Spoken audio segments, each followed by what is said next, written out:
बोलिए श्री सीतारामचंद्र भगवान की, श्री अयोध्या धाम की, श्रीमद्भागवत महापुराण की, श्री सद्गुरुदेव भगवान की।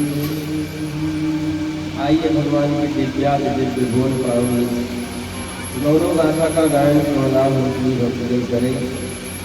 उससे पहले अपनी मनमानी अंतःकरण को पवित्र करने हेतु भगवान नाम संकीर्तन भाव और श्रद्धा से नित्य तालियों की सेवा करते हुए भक्तजन कृष्ण गोविंद हरे मुरारी, हे नाथ नारायण वासुदेव, श्री कृष्ण गोविंद हरे मुरारी, हे नाथ नारायण वासुदेव, श्री कृष्ण गोविंद हरे मुरारी,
तौ तौ करुणो गृहीत्वा प्रेमैकरूपा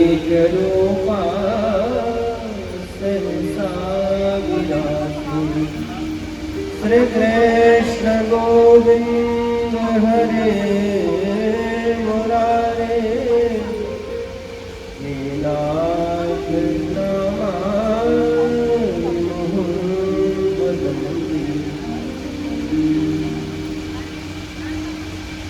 बोल श्रीमद्भागवत महापुराण की अम्बे मातु की सपरिकर श्री अयोध्या वृंदावन धाम की काशी विश्वनाथ भगवान की पंच परिवार की सब संतन की अनंत बलवंत श्री हनुमंतलाल जी महाराज की बड़ी छावनी पीठाधीश्वर श्री श्री सद्गुरुदेव भगवान की सपरिकर श्रीमद्भागवत महापुराण की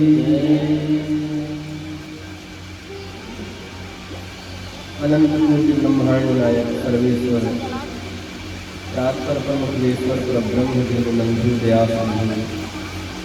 कृपा सिंधु शरणागत वत्सल भक्त वत्सल भगवान श्री हरि की अहेत की करुणा कृपा से श्रीमद् भागवती ज्ञान गंगा में हम सभी भक्तवृंद गोता लगा रहे हैं।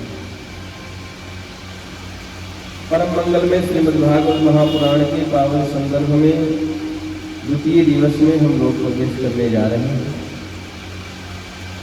प्रथम दिवस की पावन वेला में हम सभी ने भागवत महात्म के प्रथम भाग को श्रवण किया। अब द्वितीय भाग को हम लोग श्रवण करें। अभी भागवत का महत्व चल रहा है और सच्चिदानंद रूपाय विश्वोत्पत्त्यादि हेतवे तापत्रय विनाशाय श्री कृष्णाय वयं नमः। कल हम सबों ने क्या श्रवण किया? भगवान सत्य घन है, भगवान चित्त घन है और भगवान आनंद घन है। घन कहते हैं ठोस को, ठोस वस्तु को घन कहा जाता है, घनीभूत।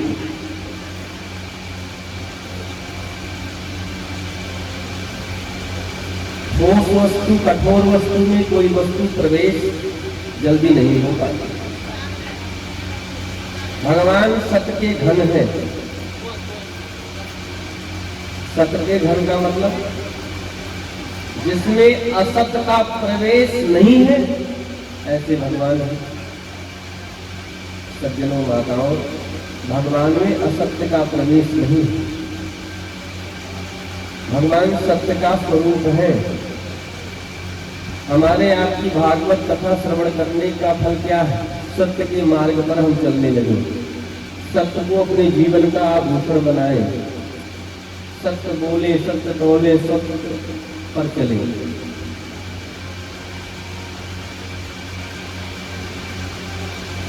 क्योंकि सत्य से बढ़कर के दूसरा कोई धर्म भी तो नहीं है। धर्म न दूसर सत्य समाना, धर्म न दूसर सत्य समाना। आगम निगम पुराण बखाना, आगम निगम पुराण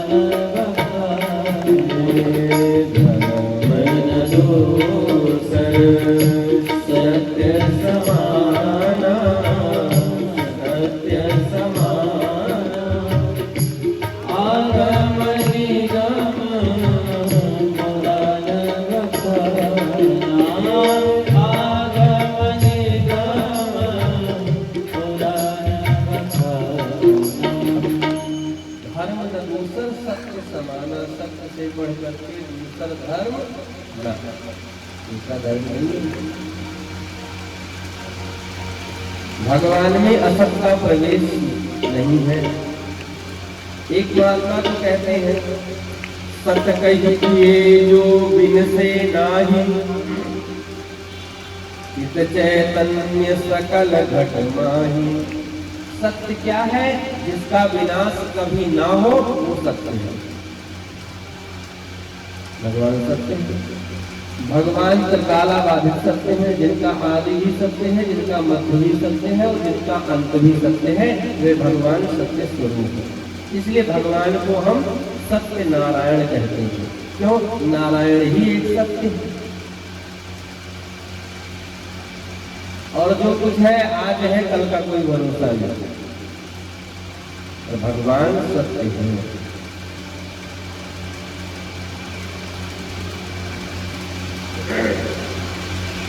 सत्य कहिए जो बिन से नाही, चित चैतन्य सकल घट माही। चित चैतन्य रूप में सकल घट में वास कर रहा है तो परमात्मा। हर घट में रो साइया, खाली घट नहीं कोई, बलिहारी वह घट की, जा घट पर घट हो।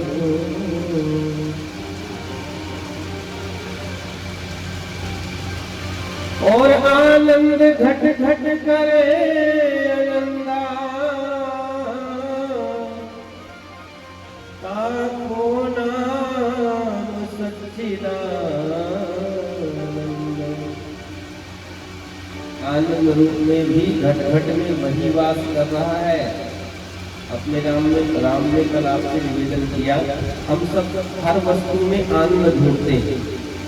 आनंद ढूंढने का मतलब हर वस्तु में, हर कण में, हर जर्रे जर्रे में उस परमात्मा का वास है। ईसा वास मिलम सर्वम यत् किंचित जगत्याम जगत।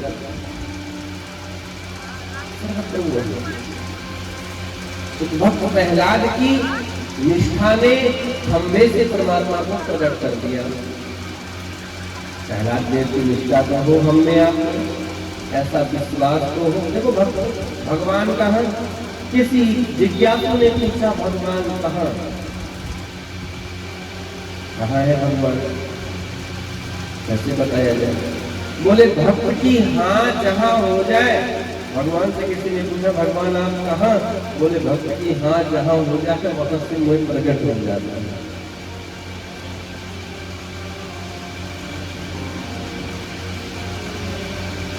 आज भी बहुत माताएं करताल मजीरा बजाती हैं।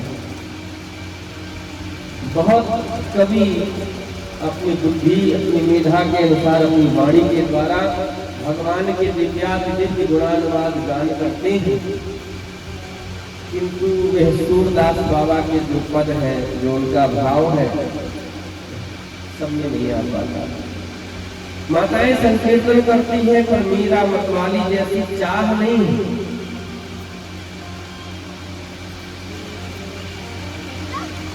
सूर्य अनेक फिरे कण मांगत, बेपद सूर सुस्वाद कहाँ है, करताल मजीरा बजाती फिरे, पर मीरा मतवाली सी चाह कहाँ है। समझ रहे? नरसिंह बसे आज भी प्रति खंभन में, पर काढ़ियों को प्रहलाद कहाँ है। आज भी नरसिंह प्रत्येक खंभे से प्रकट हो सकता है, किंतु उसको प्रकट करने वाला प्रहलाद जैसा भक्त होना चाहिए। ऐसी विश्वास, ऐसी निष्ठा, ऐसा अटूट परमात्मा से प्रेम।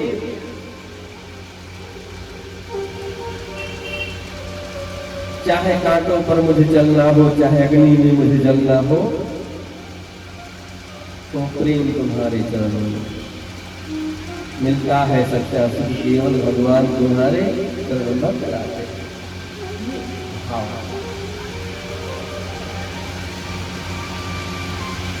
सिया राम कथा कितनों ने लिखी, पर तुलसी जैसी मर्याद कहाँ। बहुत कवियों ने सिया राम के चरित्र को लिखा और गाया, लेकिन गोस्वामी तुलसीदास बाबा का जो पद है, जो उनकी शैली है, जो उनका भाव है, सब में तो नहीं मिलता।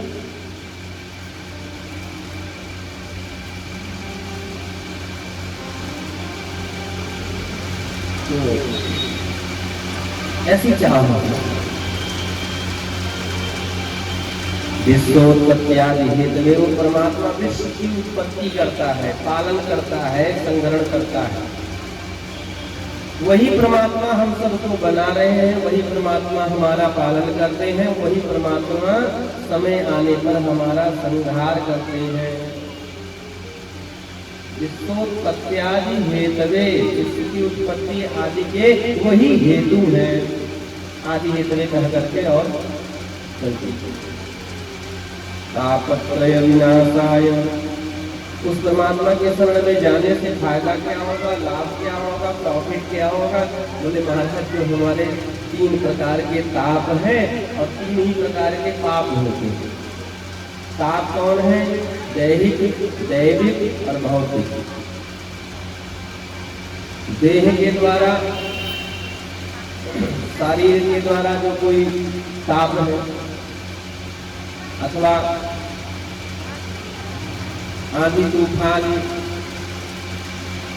के द्वारा जो ताप है, अथवा भूत प्राणियों से जो भूत प्रेत से जो ताप प्राप्त होता है, बताए जाते हैं। इन तीनों प्रकार के ताप से परमात्मा बचा लेते हैं। पाप के परिणाम से ही, पाप के द्वारा ही हम लोगों को ताप की प्राप्ति होती है।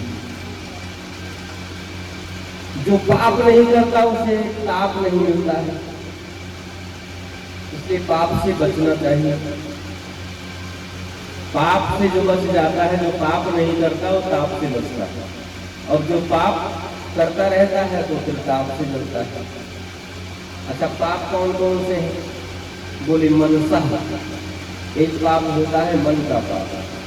तन से हमने कुछ नहीं किया, वाणी से हमने कुछ किसी को नहीं कहा, और क्रिया से हमने किसी को कुछ नहीं न मारा न पीटा, लेकिन मन से किसी के प्रति हमें गलत भावना हो गई, कुछ उल्टा सीधा हमने उसको मन से ही विचार कर लिया, ऐसा दंड देंगे, या मन से ही मन ही गाली को लोग मन ही सुनते सुनते रहते हैं। मित्र से ज्यादा व्यक्ति शत्रु का चिंतन करता है। मित्र बहुत मीठा मित्र हो, कोई कितना भी घनिष्ठ हो आपका, हो सकता है कुछ समय के लिए तो चित्त से निकल ही जाए। कोई समय तो 24 घंटे के दिन रात में होता ही ऐसा कि वो निकल जाए, उसका स्मरण न रहे, लेकिन शत्रु प्रतिपल याद रहता। उसने मुझे ऐसी भरी समय में ऐसा कहा, छोड़ूंगा नहीं, बार बार चित्त पे आता रहता, चढ़ता रहता है, सवार रहता है। तो मनसा पाप, वाचा माने वाणी का पाप, कर्मणा कर्म का पाप, ये 3 प्रकार के पाप। और परमात्मा की चरण शरण ग्रहण करते ही बंधुओं ये तीनों पाप सद्या समाप्त हो जाते हैं। तापत्रय विनाशाय श्री कृष्णाय वयं नमः। देखिए, श्री सुप्री महाराज श्री कृष्णाय वयं नमः कह करके, नमः मतलब सर्वेशाम, हम सभी जितने भी यहाँ बैठे हैं राधा कृष्ण भगवान के युगल चरणारविंद में बारंबार प्रणाम करते हैं, प्रणिपात करते हैं। बोल राधा गोविंद भगवान की। श्रिया सहित श्री कृष्णाय, श्री का अर्थ क्या है? कृष्णाय वयं नमः केवल कह देते। बोले हमारे यहाँ जुगल उपासना की परंपरा है। भगवान से पहले भगवती की उपासना, अथवा है तो संयुक्त वंदना है। पहले सीता तब राम, पहले लक्ष्मी तब नारायण, पहले गौरी तब शंकर। शक्ति के समेत हम शक्तिमान की उपासना करते हैं। यह भारत की भूमि, या हमारा जो देश है ये मातृ प्रधान देश है। अन्य देशों में स्त्रियों को भोग की सामग्री माना गया होगा, किंतु यह भारत की भूमि तो माँ स्त्री को भगवती का स्वरूप मानता है। या देवी सर्वभूतेषु शक्ति रूपेण संस्थिता नमस्तस्यै नमस्तस्यै नमस्तस्यै नमो नमः। समझ रहे हैं? तो श्री का अर्थ है भगवती। श्री का एक अर्थ है, श्री के कई अर्थ हैं। श्रोति इति श्री, जो सुने उसे श्री कहते हैं। क्या सुने? भक्तों के दुख को जो सुने, भक्तों की विपत्ति को जो सुने और सुन करके भगवान को सुना दे।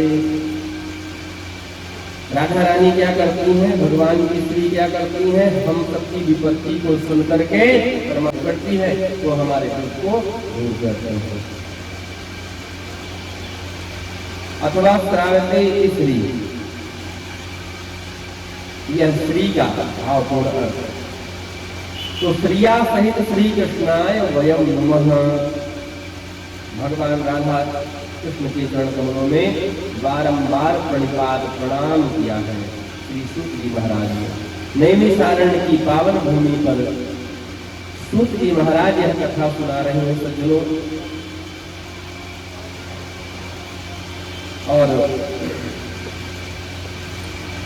कल हम सभी ने पूर्व प्रसंग में श्रवण किए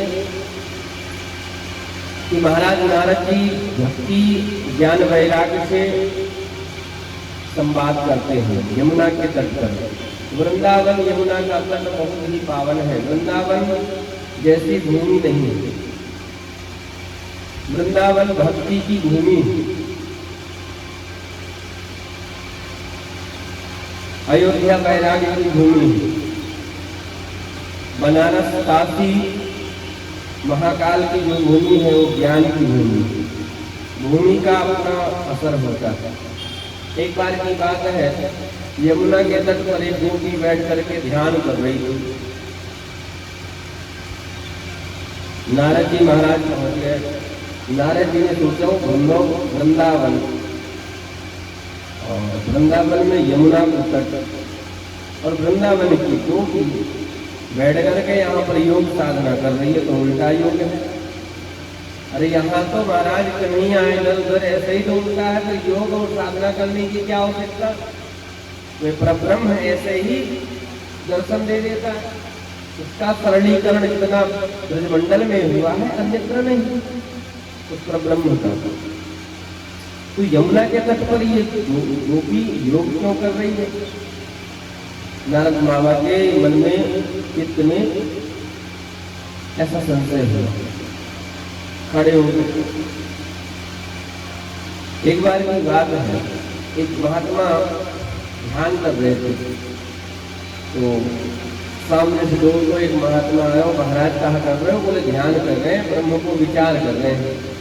बोले महाराज देखना, ध्यान पूर्वक ध्यान करना, ना नंद को कुंवारों कहीं लिख गए हो तुम्हें तो ध्यान व्यान सब भूल जाएगा। जब तक तो नंद को कुमार नहीं दीख पड़ो, तब तक तू बैठ के ब्रह्म को विचार ले। कई बार तेरी जांग वाले ने एक बार देख रही तो तू कहीं और देखने के योग्य रह नहीं जाएगा। वो तो चित्त को चुरा लेता है। कछुक देर के बाद में गोपी से महाराज नारद जी ने पूछो। नारद जी ने देखा कि गोपी के नेत्र खोले, ध्यान समाधि खोली, तो पूछने लगे, हाँ गोपी तुम काय को ध्यान कर रही हो? किसका ध्यान कर रहे हो? गोपी ने कहा महाराज हम ध्यानवान काऊ को न्याय कर रही, हम तो वहाँ पीढ़ी टांग वाले कन्हैया को अपने चित्र से निकालने को अभ्यास कर रही है। नारद जी को भैया लगा बड़ा लगा। संसार के जितने योगी हैं सब चाहते हैं कि भाई भगवान हमारे हृदय में वास करे, हमारे हृदय में आ जाए। और ये गोपी तो उल्टा योग कर रही है, ये बसे बसाए कन्हैया को अपने हृदय से निकालने की बात कर रही है। क्या भाई क्या बात है? गोपी बताओ जल्दी। गोपी कहती महाराज अब तो आ ही गए हो, पूछ रहे हो तो हमारी समस्या सुन लो, अपनी समस्या को समाधान में चाह रही है। या टेढ़ी टांग वालों कन्हैया जब से हमारे चित्त में समाये गए हो तब से संसार व्यवहार के कछु काम घर के हमारे हो ना पा रहे हैं। ऐसी क्या बात रह गई? बोले परसों की बात है, हमारी सासू अम्मा ने कहो अरे बहू एक काम करियो, जल्दी से जा, आज मैं भात बना लो है घर में, एक चावल को ढीला लाए, जा धान कूट करके लेकर के आ। मैं मूसल को उठाई, धान लेकर के गई, बैठ करके धान कूट रही थी, तब तक टेढ़ी टांग वालों कहीं आ रही हो। और बोलो अरे भाभी मोती नाराज है गई है क्या, कछु बात ना करेगी? अब मैं वाकई टेढ़ी चितवन में, वाकई चिकनी चुपड़ी बादल में आ गई। अब घंटों बैठे आए नहीं कन्हैया, मैं तुझे नाराज काहे को होऊंगी, आजा बैठ जा। अब वो बैठ गयो और वहां से ढेर तो की बात हमारी बहुत देर तक भई, घंटों बीत गए। और घंटों बीते जो महाराज तो मेरी सासू माँ ने देखो कि मेरी बहू अकेले में बैठ के बड़बड़ बड़बड़ कर रही, धान मान तो क्यों ना है। तो सासू मैया ने कही बहू का है क्यों, तो पगला गई है क्या तू, अकेले बैठी बड़बड़ बड़बड़ कर रही है। अब मैं झटक करके उठी तो देखी तो वहां का कन्हैया ने, वो तो मेरो भाव जगत को कृष्ण रहे, बोली जैसे कृष्ण। गोपी बोली दूसरे दिन की बात सुन लो महाराज। एक दिन तो ऐसो भयो, मैंने सासू मैया के डांट खाए। दूसरे दिन मेरी सासू मैया बोली अरे बहू एक काम कर, जल्दी से दोहनी उठा और जा करके गौ माता का दूध निकाल करके ले करके आ। अब मैं गई, दोहनी उठाई, गौ माता के गौशाले में गई और जैसे गौ माता को दूध गिरवे को शुरू किया, मैंने प्रारंभ किया ही कि महाराज वो टेढ़ी टांग वालों के नहीं मुस्कुरा तो भय आए गए और बोलो अरे भाभी मोदी नाराज हो गई है का, आज सबने दूध अकेले ही क्या घेर लेगी, मुझे ना पिलाएगी। मैं बोली ना ना कन्हुआ आ जा, तू बैठ जा, मैं तुम्हें पहले भोग लगा दूँ, पहले तो पिलाए दो गौ माता को दूध, फिर अपने ले जाऊंगी। अब वो बैठ गए, वहाँ ने अपने मुख को फाड़ दियो और मैं वहाँ के मुख में ही दूध घेरवे लगी गौ माता को। कुछ देर के बाद में मेरी सासू माँ आई, बहू तो कहा है गयो है, सबरे पृथ्वी पर दूध घेरती जा रही है, आजकल तेरा दिमाग खराब है गयो, तेरे बुद्धि कछु काम ना कर रही है का। मैं बोली अरे सासू मैया कछु बात है, और मेरी बुद्धि को भ्रम है, ये कृष्ण उसमें कछु ना है, मैं तो सारा दूध पृथ्वी पे घेर रही थी। ऐसो धनी ये कन्हैया ये ब्रजमंडल का प्रभाव। गोपी बोली महाराज अब आज दिना की और सुन लो। मेरी सासू मैया बोली अरे बहू घर में एक बूंद जलना है और जल्दी उठाइयो मटका और दौड़ करके जा यमुना जल लेकर के आ। मैं मटका उठाई, यमुना जल तट पे आई और मटका भर लियो मैंने जल से, लबालब पूरे कलश भर गए, उठे ना अकेले मुझसे। तो कन्हैया आया मुस्कुराता है और बोले भाभी मैं ऊँचाए दे हूँ। मैं बोली भैया भगवान तेरे भलो करे, जल्दी करियो। और मैंने मटको उठायो और पहली बार मैंने अपने जीवन में इतनी नजदीक से देखो तो मैं देखते ही रह गई। अब पता नहीं कैसे महाराज माने उठायो कि मटका तरह के गिर गयो जमीन पर और चटक गयो और फूट गयो। और मैं जब झटक करके देखी तो वहां का वो कन्हैया ना, वो तो मेरे भाव जगत का कृष्ण था केवल। महाराज तो मैं गाँव योग साधना ना कर रही, मैं तो हुआ कन्हैया को, वह टेढ़ी टांग वाले को अपने चित्त से निकालने को एक प्रयास कर रही हूँ, अभ्यास कर रही हूँ। या यमुना के तट पर बैठ करके नारद जी ने हाथ जोड़ लिए, धन्य हो गोपी तुम वृंदावन की भूमि रही। ऐसा सुंदर वृंदावन धाम है सज्जनों कि जहाँ एक बार भक्त चला जाता है तो वहीं का वो हो जाता है। वृंदावन को एक बार चला गया वो ब्रज का हो जाता है। बोल वृंदावन धाम की, अरे मीठे रस से भरोरी राधा रानी लागे, हो राधा रानी लागे, मोहि मीठो मीठो मोहे करो करो यमुना जीरो पानी लागे।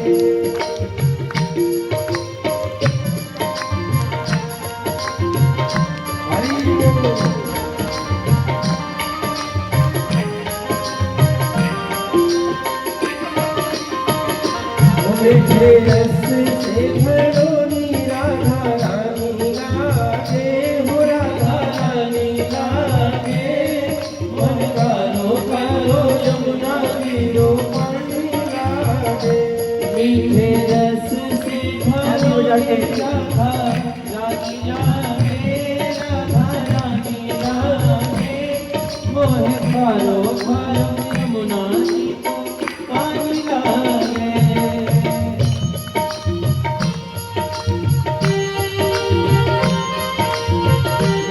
राजों की सेवा करते हुए प्रेम की सभी लोग बोले और जो लोग नृत्य करना चाहें नृत्य भी कर सकते हैं खड़े होकर के।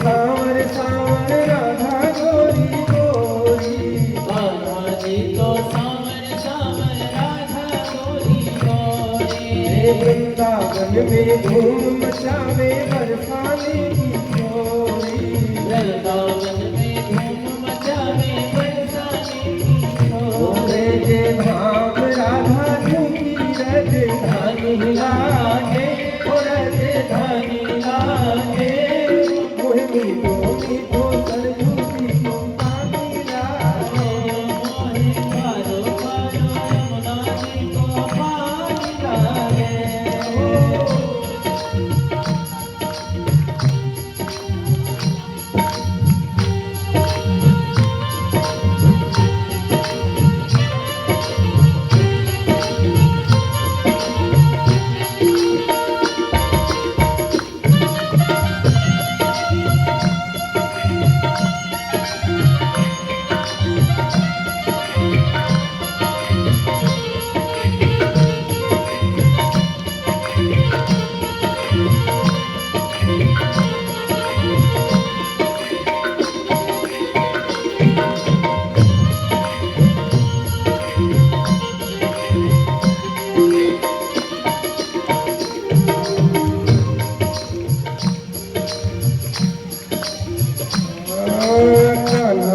मुरली में तेरे सुमिरे बारंबार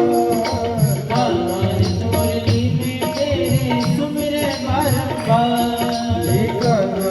मुरली में तेरे सुमिरे बारंबार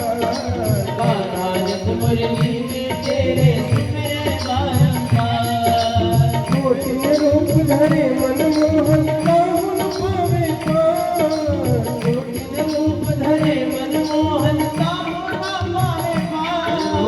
रंग की छवि पटरानी लागे पटरानी लागे मोहे कालो कालो यमुना तीरो पानी लागे कालो कालो यमुना तीरो पानी लागे।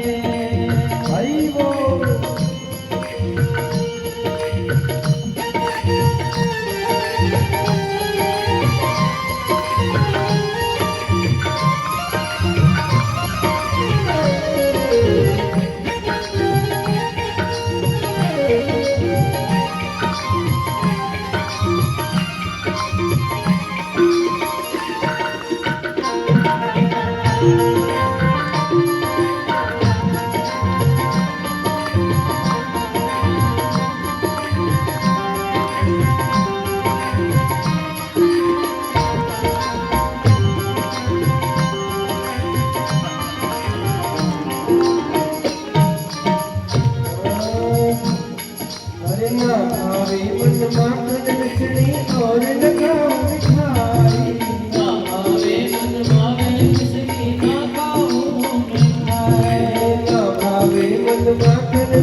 मारो जमुना जीरो पानी लागे।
राधा रानी सरकार की जय, मोहन प्यारे की जय, बोल बंसी वाले की जय। तो ऐसा सुंदर वृंदावन धाम और ब्रजमंडल की महारानी राधा रानी का नाम।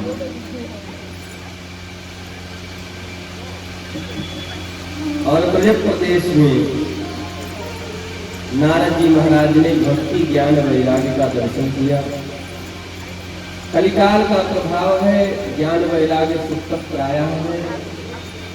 भक्ति सर्वत्र कलिकाल में युवा है और वृंदावन में कुछ ज्यादा, क्योंकि वृंदावन भक्ति की भूमि। नारद जी महाराज ने ज्ञान वैराग्य को स्वस्थ करने का अनेक उपाय किया। वेद वेदांत सुनाए, गीता का पाठ किया। ये सब कथा कल हम लोगों ने श्रवण किया है। आकाशवाणी हुई, आकाशवाणी ने कहा सत्कर्म करो सफलता अवश्य प्राप्त होगी। वह सत्कर्म क्या है? श्रीमद् भागवत है। किसने बताया? बोले सनत सनंदन सनातन सनत कुमार जी महाराज ने पूज्य नारद जी को यह बात बताया कि महाराज भागवत की कथा सुनाओ। सनत सनंदन सनातन सनत कुमार जी महाराज ने बात को कहा। भक्ति ज्ञान वैराग्य नृत्य करेंगे श्री मैया के साथ। ज्ञान वैराग्य प्रकट हो जाएंगे। कहाँ पर किया जाए महाराज इस कथा को? तो बोले गंगा द्वार है, जहाँ पर भगवान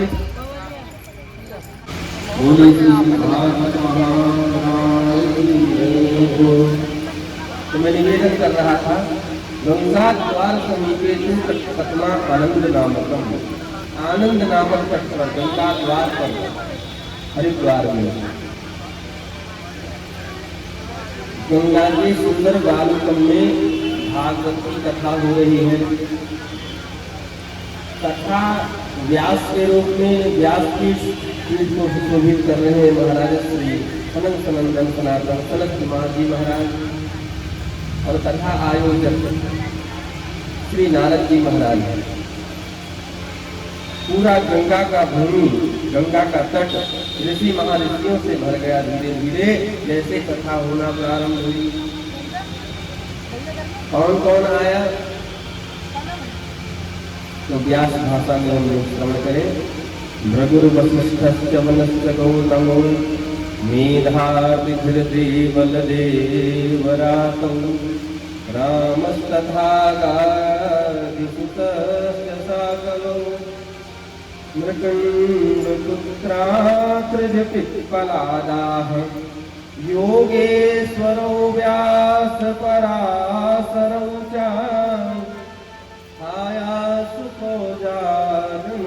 मुख्याः सर्वे त्वमी मुनिगणः सह पुत्रशिष्याः शस्त्रेभिरायोरपि प्रणयेन युक्ताः। कथा को श्रवण करने के लिए, भागवत को श्रवण करने के लिए महर्षि भृगु महाराज आए हैं। भृगु ऋषि की कथा सुनिए। वशिष्ठ जी आए, च्यवन महात्मा आए, गौतम महात्मा आए कथा को श्रवण करने के लिए। देवलरात महात्मा सुनने के लिए आए। गादिसुत विश्वामित्र जी कथा सुनने के लिए आ गए। नौ योगेश्वर कथा को सुनने के लिए आए। इस भागवत की कथा को सुनने के लिए व्यास जी आए और व्यास से हुई पिता पराशर महात्मा कथा सुनने के लिए आए। क्यों? सनत सनंदन सनातन सनत कुमार जी महाराज कथा कह रहे हैं। ब्रह्मा जी की मानस पुत्र कथा कह रहे हैं। भगवान के अवतार पुरुष कथा को कह रहे हैं। इसलिए इतने महात्मा, जो महात्मा विरक्त थे वे अपने शिष्य परिकर के संग में पधारे। जो सदगृहस्थ थे वे अपने पुत्र पत्नी परिवार के साथ में पधारे हैं। समस्त वेद कथा सुनने के लिए आ गए। कितने वेद हैं? बोले 4 वेद, ऋग यजुः साम अथर्व। चारों वेद मूर्तिमान ला करके विराजमान हो गए भागवत के समक्ष। भागवत व्यास पीठ के अगल बगल कथा को श्रवण करने के लिए। वेदांतानि च वेदाश्च मंत्रः तंत्रः समूर्तयः। मंत्र तंत्र जितने भी हैं समूर्तिमान आकर के कथा को श्रवण करने लगे। सब 10 सप्त पुराणानि। 10 सप्त कितना होता है? 10 और 7 17। कितने पुराण हैं? बोले 18 पुराण है। और 18वां पुराण का नाम श्रीमद् भागवत। 17 और जो पुराण है उनको कहा, उन्हीं को कहा गया 10 सप्त पुराणानि। 17 पुराण जो और हैं वे भागवत को श्रवण करने के लिए आ गए। फट शास्त्राणी जो 6 शास्त्र हैं वे कथा सुनने के लिए आ गए भैया। तथा ययु कथा सुनने के लिए हमको आपको भी भगवान की कहीं कथा हो रही है तो जरूर जाना चाहिए। क्यों? देखो, तीर्थाटन करने के लिए 3 नितांत आवश्यक है। क्या क्या? एक तो समय, दूसरा स्वास्थ्य और तीसरा संपत्ति। समय भी हमारे पास होना चाहिए, अवकाश भी, स्वास्थ्य भी हमारा ठीक होना चाहिए। नहीं तो कहीं भी यात्रा वात्रा कुछ नहीं अच्छा लगता, अपना घर भी नहीं अच्छा लगता, मन उबता रहता है, कहाँ जाऊँ, क्या करूँ, कैसे रहूँ। तो स्वास्थ्य, संपत्ति, समय तीनों का होना नितांत आवश्यक है। कदाचित ये तीनों हो तब भी आप भारत विश्व के समस्त तीर्थों में नहीं जा सकते। पूरा जीवन परिभ्रमण करते रहिए, पूरे तीर्थ नहीं हो पाएंगे, कुछ न कुछ तो छूट ही जाएगा। तो क्या किया जाए? बोले ध्यान पूर्वक सुनिए। जहाँ पर भागवत की कथा हो रही हो वहाँ चले जाओ। समस्त तीर्थों में जाने का प्रतिलाभ आपको प्राप्त हो जाएगा। ये मैं नहीं कह रहा, यह भागवत महात्मा में लिखी पढ़ी बात है। ये महात्माओं का अध्ययन है। गंगाद्यः सरितस्तत्र पुष्करादिसरांसि च।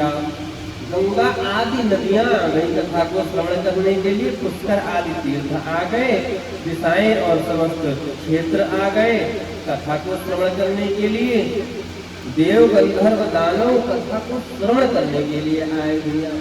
ये भागवत की कथा ऐसी कथा है कि जिसको श्रवण करने मात्र से वह टेढ़ी टांग वाला कन्हैया, वो परब्रह्म, वो परमात्मा, वो नारायण आकर के चित्त में समा जाता है। और फिर आप कितना भी निकालने का प्रयास से कर दो, मेरे ठाकुर जी टेढ़े हैं, एक जगह से नहीं, शरीर में पूरे पूरे 3 जगह से। एक तो चरणों के पास में बांके बिहारी का दर्शन कितने लोगों ने किया? हाथ उठाओ। लगभग सभी लोगों ने बांके बिहारी का दर्शन किया। तो बांके बिहारी जी के मंदिर में, वृंदावन धाम में जाओ, वहाँ का प्रसिद्ध जयकारा क्या है? अगर आप लोग सच्चे गए होंगे तो पता होगा जरूर। कौन सा जयकारा है? जब पूरा एकदम भरा होता है, राधे राधे तो पूरे ब्रजमंडल का है। वहाँ का जो जयकारा है प्रसिद्ध, वो है बोल बंसी वाले की जय हो। और इतना कहते जैसे ही हाथ उठाते हैं भक्तजन, तो ऐसा लगता है जैसे तालाब में पानी जो है ऐसे आगे पीछे होता है। कुछ लोग तो महाराज भीड़ के सहारे ही उठे उठे चले जाते हैं बांके बिहारी के पास तक। आपको जाना नहीं पड़ेगा, भीड़ हमको खुद पहुंचा देती है। और कुछ लोग गए हुए वापस नहीं कर सकते। हाँ, उसमें दुबला पतला ऐसा कोई व्यक्ति हो तो फिर बस की बात नहीं है। दिल्ली के, जयपुर के, राजस्थान के मोटे मोटे सेठ कुछ ऐसे हैं जो रोज दर्शन करने आते हैं प्रत्येक दिन बांके बिहारी वृंदावन। तो कहाँ कहाँ से टेढ़े हैं भगवान? एक तो चरण के पास से टेढ़े, दूसरे कमर के पास से बांके बिहारी की टेढ़े, और तीसरे सर के पास से भी टेढ़े। सीधी वस्तु कोई भैया आंख में प्रवेश हो जाए तो कदाचित निकल जाए, लेकिन टेढ़ा व्यक्ति प्रवेश कर जाए तो निकलना बहुत कठिन है। ये भगवान की वजह। और सदा सेव्या श्रीमद्भागवती कथा यस्याश्रवण मात्रेण हरिश्चित्तं समाश्रयेत्। भैया ये भागवत की कथा, ये भगवान की कथा सदैव श्रवण करने योग्य है। इसको सदैव श्रवण करो। क्या क्या लाभ है? बोले गायत्री माता के मंत्र जपने से जो प्रतिफल, जो सुकृत प्राप्त होता है, भागवत के एक एक मंत्र पढ़ने सुनने से प्राप्त हो जाता है। वेदादिर्वेद माता च पुरुषम सूक्तमेव च। पुरुष सूक्त और श्री सूक्त के पाठ करने से जो सुकृत, जो पुण्य होते हैं, वही भागवत को श्रवण करने से, पठन पाठन करने से प्राप्त होते हैं। ब्राह्मण की सेवा से, अग्निहोत्र से, तुलसी गाय की सेवा करने से, तुलसी की सेवा करने से जो सुकृत प्राप्त होते हैं, वही भागवत को श्रवण करने से प्राप्त हो जाते हैं। जन्म कोटि कृतम पापम नश्यते नात्र संशया। करोड़ों जन्म के पाप नष्ट हो जाते हैं, इसमें संशय नहीं है। क्या करने से? बोले श्लोक आर्धम, श्लोक पादम वा पठे भागवतम चयः। एक श्लोक का क्या आधा श्लोक, चौथाई भाग ही जो पाठ करता है, उच्चारण कर लेता है, वह राजसू यज्ञ का फल प्राप्त कर लेता है। जिसने अपना पूरा मानव जीवन बिता दिया और भगवान भागवत की कथा नहीं श्रवण किया, वह श्वास लेता हुआ मुर्दे के समान है, चांडाल के समान है, गधे के समान है। सनकादिक कहते ये गालियां हम नहीं दे रहे हैं। ऐसा एवं वदन्ति दिव्यदेव समाज मुख्याः, ऐसा देवताओं का समाज कहता है। समझ रहे? इस कथा को श्रवण करने का कोई विशेष दिन नहीं है। दीना नाम नेमो नास्ति सर्वदा श्रवणम मतम। सप्ताह कथा इसीलिए श्रवण कराया जाता है ताकि हमको आपको यह बोध हो कि सप्ताह के 7 दिन में किसी भी दिन कथा खाली न हो। सब दिन कथा सुनो, सब दिन सत्संग करो, हर समय सत्संग करो, जितना समय मिले सत्संग में अधिक से अधिक अपना व्यतीत करो। यह अवसर फिर नहीं मिलने का। दूसरा दिन बीत गया भैया, पता नहीं चला। अच्छे दिन कितनी जल्दी जल्दी बीत जाते नहीं पता चलता, और बुरे दिन को तो बिताना पड़ता है। इसलिए यह अवसर फिर नहीं मिलने का, सत्संग करो, सत्संग करो। यह अवसर फिर नहीं मिलने का, सत्संग करो, सत्संग करो। यह वक्त नहीं मिलजुलने का, सत्संग करो, सत्संग करो। यह वक्त नहीं फिर मिलने का, सत्संग करो, सत्संग करो। रहो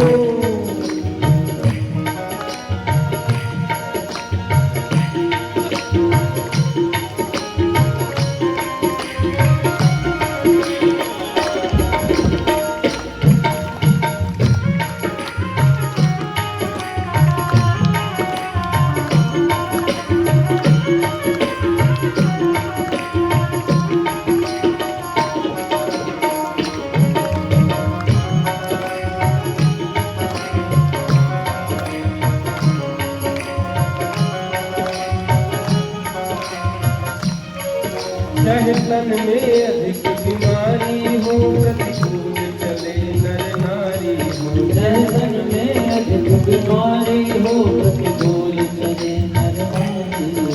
चाहे तन में अधिक बीमारी हो, प्रतिकूल चले नर नारी हो। चाहे तन में अधिक बीमारी हो, प्रतिकूल चले नर नारी हो। आए नहीं बात हमारी हो, सत्संग करो, सत्संग करो। यह अवसर फिर नहीं मिलने का, सत्संग करो, सत्संग करो। रहो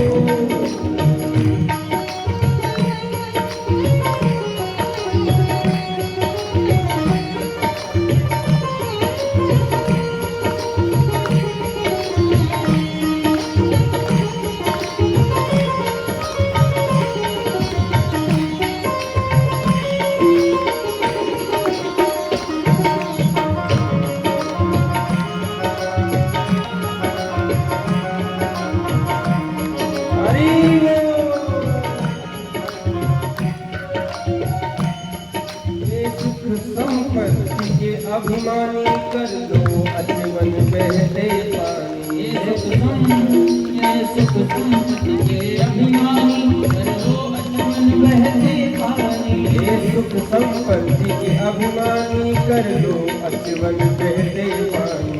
संपत्ति के अभिमानी कर लो अचवन बहते पानी। यह 4 दिनों की मेहमानी, सत्संग करो, सत्संग करो। यह 4 दिनों की मेहमानी, सत्संग करो, सत्संग करो।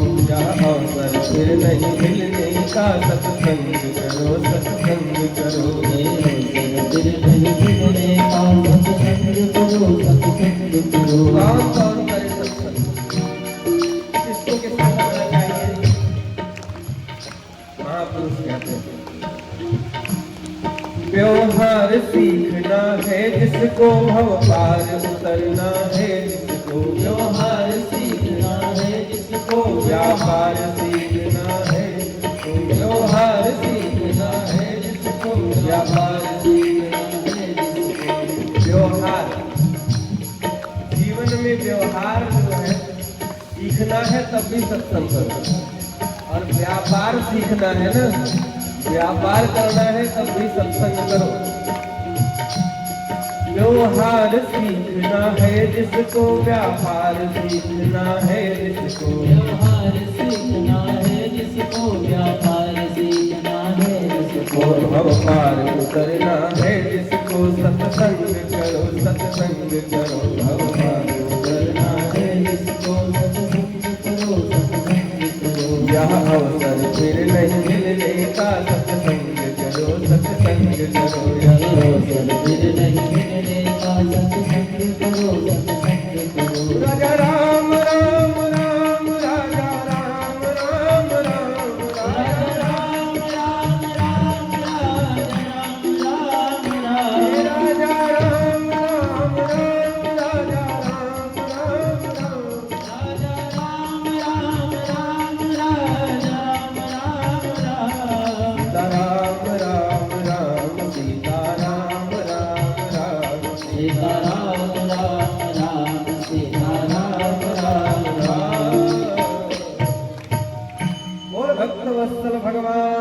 की हो।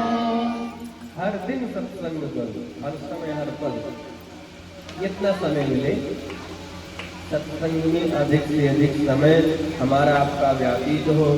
यह भगवान की दिव्य वांगमयी भागवत की कथा हो रही है गंगा के तट पर, हरिद्वार में आनंद नामक तट पर। जहाँ पर भगवान की कथा होती वह स्थान हरिद्वार हो जाता है, वही स्थान गंगा का तट हो जाता है, वह स्थान आनंद नामक तट हो जाता है। और ऐसी सुंदर मंगलमयी कथा सनत सनंदन सनातन सनत कुमार जी महाराज कह रहे थे कि तब तक सभी समस्त श्रोता समुदाय ने देखा। क्या देखा? बोले भक्ति सुतौ तौ तरुणो गृहीत्वा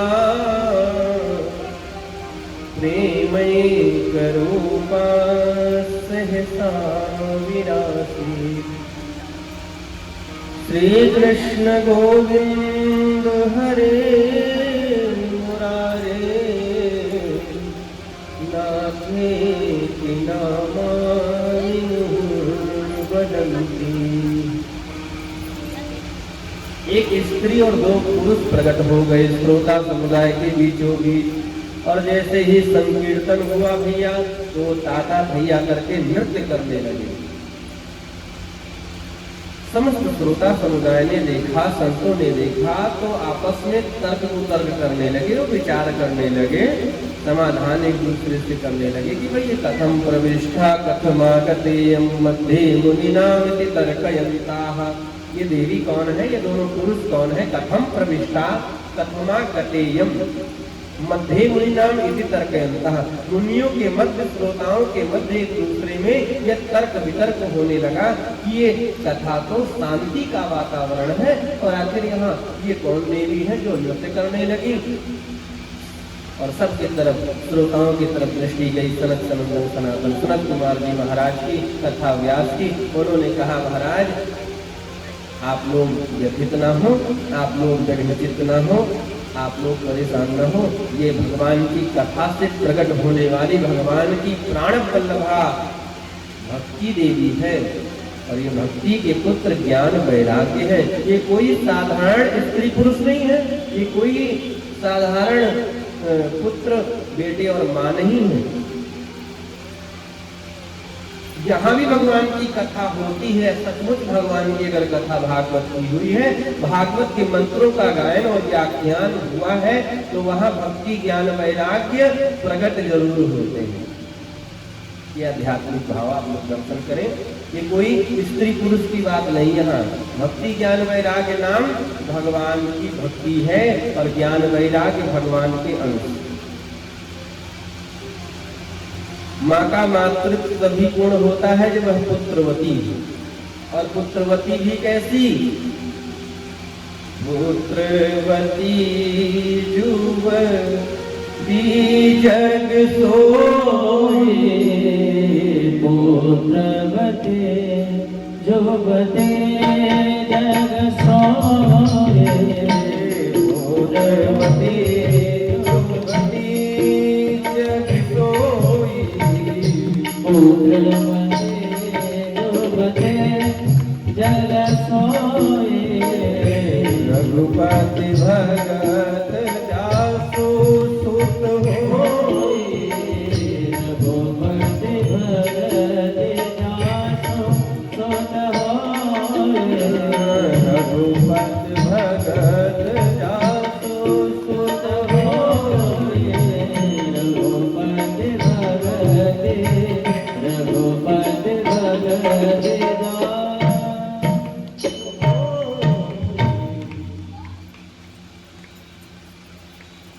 तो उस माँ का मातृत्व पूर्ण हुआ जो पुत्रवती हो, और पुत्रवती में भी रघुपति का भगत जिसका पुत्र बन जाए।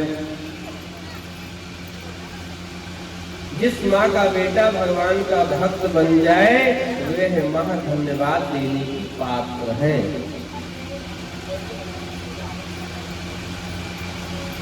क्योंकि भगवान की भक्ति सब में नहीं आती। कथा कीर्तन में सज्जनों भक्ति कब आती है हमारे जीवन में, भक्ति का प्रवेश कब होता है?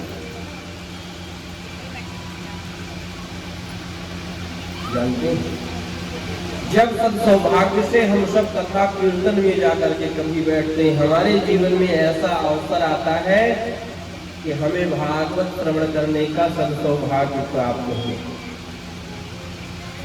तो उस समय भागवत के दिव्य मंत्रों के माध्यम से, दिव्य श्लोकों के माध्यम से, भगवान की दिव्य चरितावली के माध्यम से, हमारे कर्णरंध्र के माध्यम से देवी भक्ति हमारे हृदय प्रदेश में प्रवेश करती है।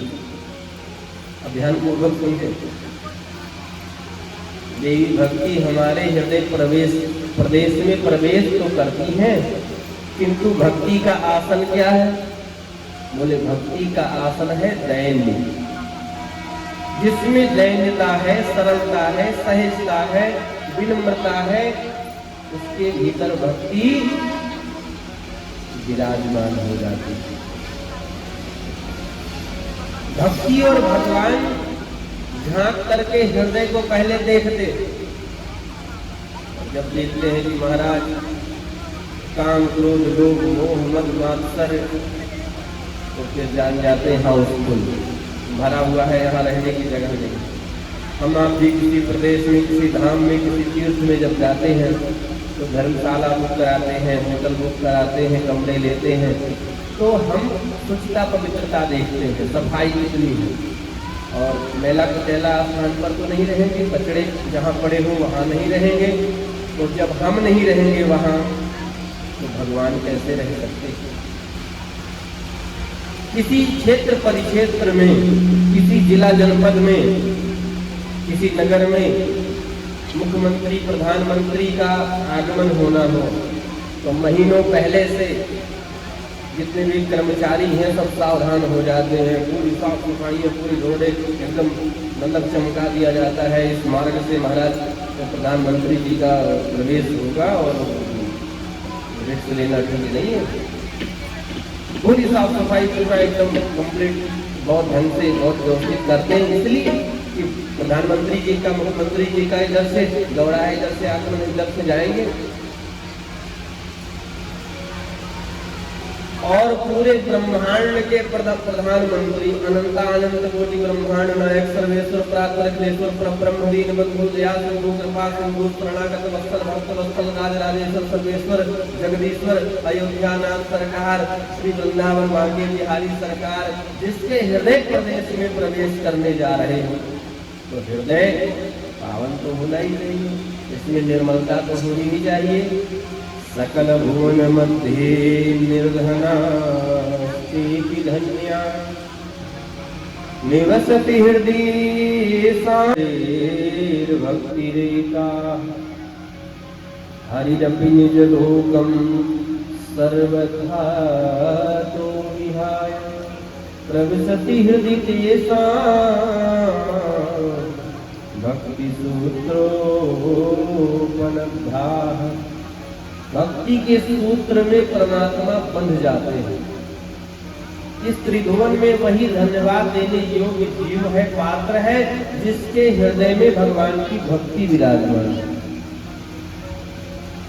और नहीं तो बस बुद्धि बड़ी चतुराई बड़ी और सुंदरता तन मां प्रगटी है, मान बड़ो धन धान बड़ो यश कीरत जग में प्रगटी है। और झूमत द्वार गजेंद्र हजार सो इंद्रों से कछु नाही घटी है।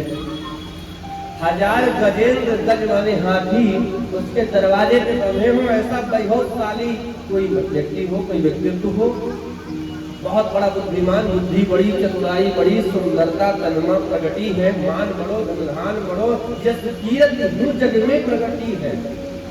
झूमत द्वार गजेंद्र हजार सो इंद्रों से कछु नाही घटी है। उस व्यक्ति में इंद्र की तुलना भी उससे क्या किया जा सके, किंतु तुलसी जगदीश की भक्ति बिना जैसे सुंदर नारी की नाक कटी है। समस्त अलंकारों से अलंकृत महिला कोई नासिका विहीन हो तो जैसे वह स्त्री लगती, जैसे वह महिला लगती है, वैसे ही वह पुरुष लगता है। इसमें भगवान नारायण की, भगवान की भक्ति नहीं है और तो सब कुछ है। अब और दूसरा उदाहरण, बोले भोजन में बहुत बढ़िया क्वालिटी की सब्जी हो, बहुत बढ़िया क्वालिटी का तेल भी उसमें डाल दिया जाए और बहुत बढ़िया प्रकार का मसाला सब कुछ प्रयोग किया जाए, किंतु राम रस डालना भूल जाता। तो जैसे वह भोजन लगता है, ऐसे ही राम रस के बिना, श्याम रस के बिना, ये श्याम राम रस क्या है? भगवान की भक्ति के बिना जीवन निरस है सज्जनों, कोई रस नहीं, कोई आनंद नहीं है। इसलिए महात्मा जन नमक को राम रस कहते हैं। उनके भोजन के जो भी वस्तु हैं उनका अलग अलग नाम है। हम लोग सब्जी बोलते हैं, वो लोग साग बोलते हैं। साग तो साग अलग होता, साग। भात को महाप्रसाद, दाल को वैकुंठी, रोटी को करपट्टिका, समझ रहे? महात्माओं के भोजन के अलग अलग नाम। हम आप किसी वस्तु को काटने के लिए बोलते हैं, वो अमनिया करने के लिए बोलते हैं। किसी को कुछ भूलना हो तो उसको ये अमनिया ही बोलते हैं। ये महात्माओं की भाषा। साधु की संगत से सब कुछ प्राप्त होता है, भगवान की भक्ति भी प्राप्त होती है। नारद जी महाराज सावधान हुए, उन्होंने हाथ जोड़े और कहा, महाराज समय बहुत ज्यादा आगे बढ़ रहा है, अब आप ये बताएं, हमने प्रत्यक्ष देखा भागवत के महत्व को, भागवत को सुनने से भक्ति ज्ञान वैराग्य प्रकट होते हैं, इसमें संदेह नहीं है श्रोताओं में। क्यों? भक्ति देवी ने ये भी पूछा कि महाराज आपने यत्र तत्र बैठने का आसन सबके लिए लगाया है, किंतु अहम प्रतिष्ठामी, मैं कहाँ बैठ जाऊं? व्यासपीठ पर विराजमान व्यास जी से पूछा तो व्यास जी ने कहा, देवी निरंतरम वैष्णव मानसानि, हे देवी आप इन श्रोता समुदाय के हृदय प्रदेश में विराजमान हो जाओ, बैठ जाओ। जो भगवान की कथा सुनता है उसके हृदय में भगवान की भक्ति बैठ ही जाती है।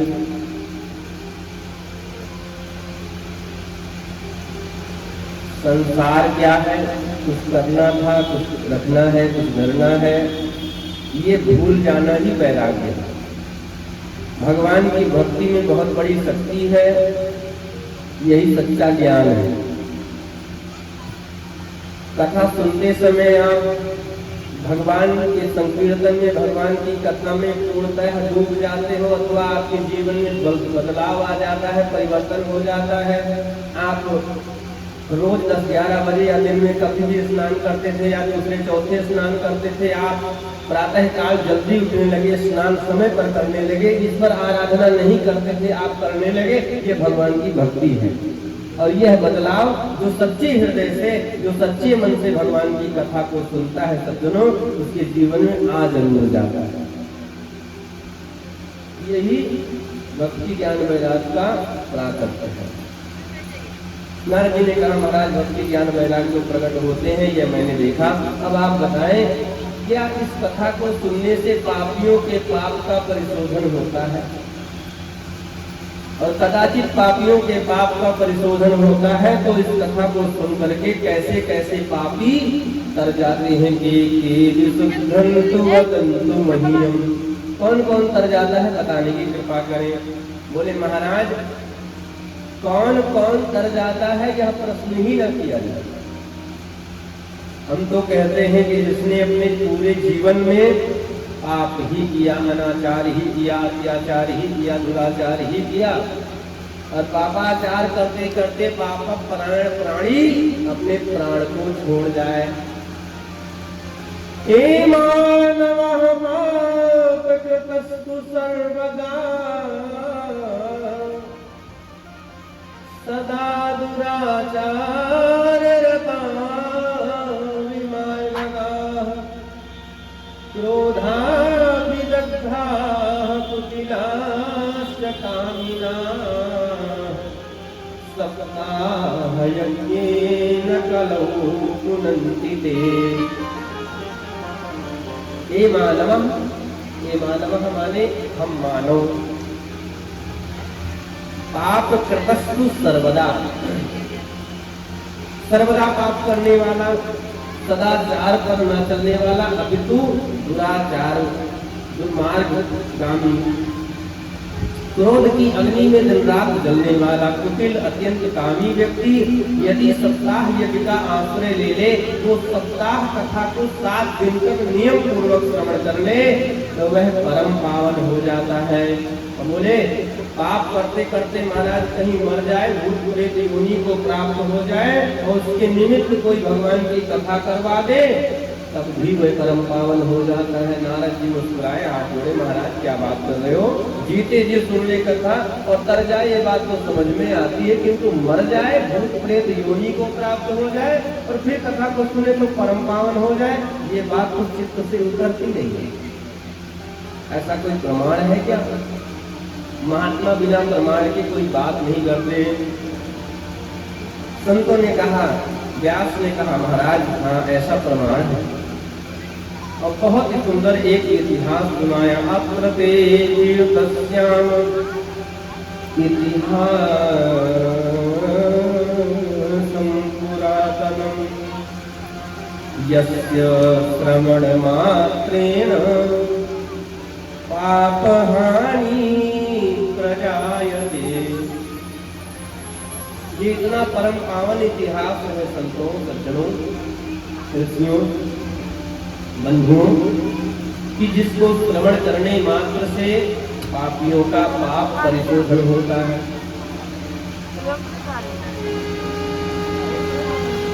एक बात की बात है,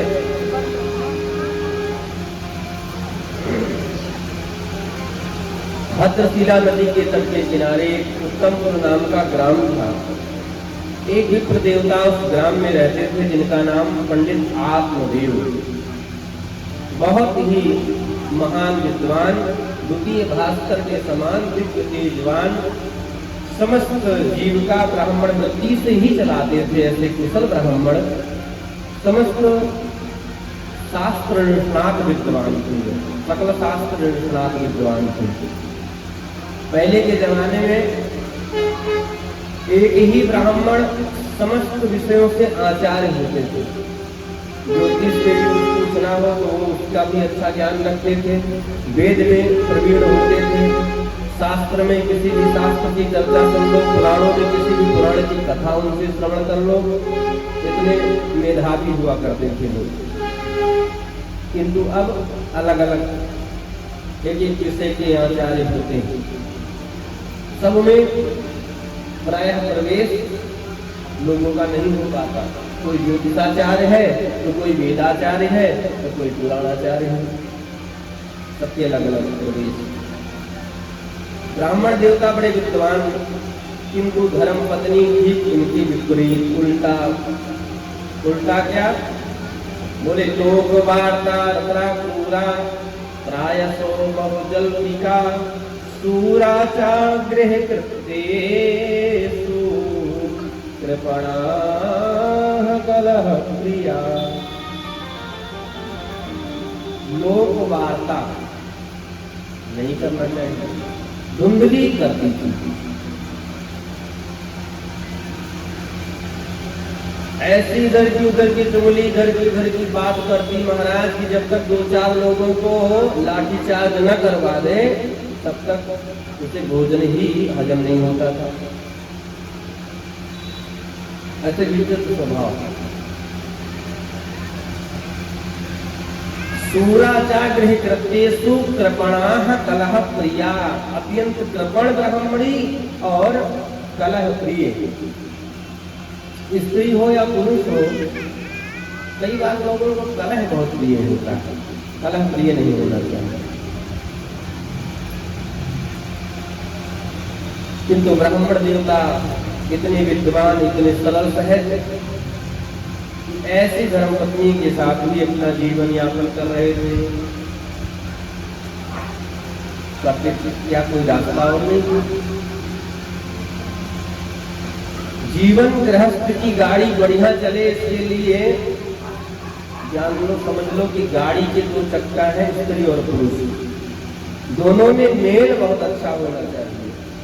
जिन दंपति के यहाँ मतभेद होता है पति पत्नी में, लड़ाई झगड़े ज्यादा होते हैं, मार पिटैया होते हैं, गाली गलौज होते हैं, उनके बच्चे कभी संस्कारवान नहीं हो सकते, उनके घर में कभी एकता नहीं होती है, उनके घर में कभी संपत्ति लक्ष्मी वास नहीं करती। समझे?